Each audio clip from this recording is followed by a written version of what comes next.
TT production house सकरी गोकुल नगरी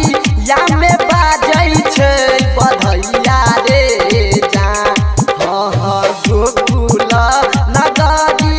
या में बाजै छै बधैया रे जान जान रे जनम लेलकै किसना कन्हैया रे जान जान रे जनम लेलकै किसना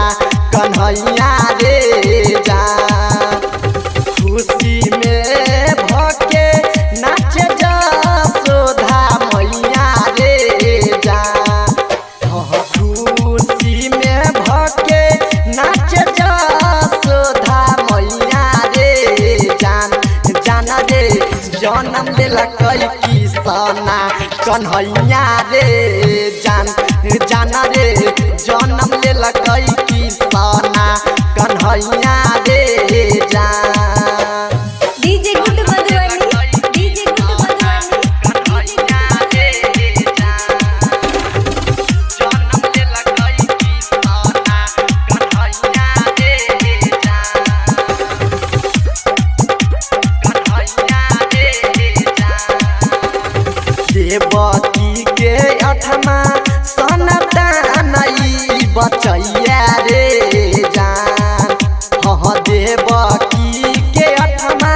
सनतानई बचैया रे जान जान रे जनम लेलकै किसना कन्हैया रे जान जान रे जनम लेलकै किसना कन्हैया रे जान गोकुल नगरी या में बाजै छै बधैया रे जान गोकुल नगरी या में बाजै छै बधैया रे जान जान रे जनम लेलकै किसना कन्हैया रे जान जान रे जनम लेलकै किसना कन्हैया रे जान DJ good Madhubani DJ good Madhubani Kanhaiya रे जान जनम लेलकै किसना कन्हैया रे जान कन्हैया रे जान यादव बलराम गाबै छै भजनिया रे जान यादव बलराम गाबै छै भजनिया रे जान जान रे जनम लेलकै किसना कन्हैया रे जान जान रे जनम लेलकै किसना कन्हैया रे जान मामा कंस के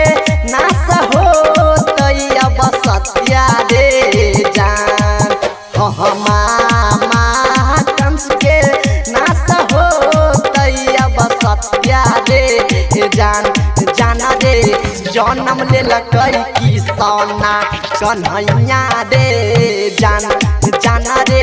जनम लेलकै किसना कन्हैया रे जान।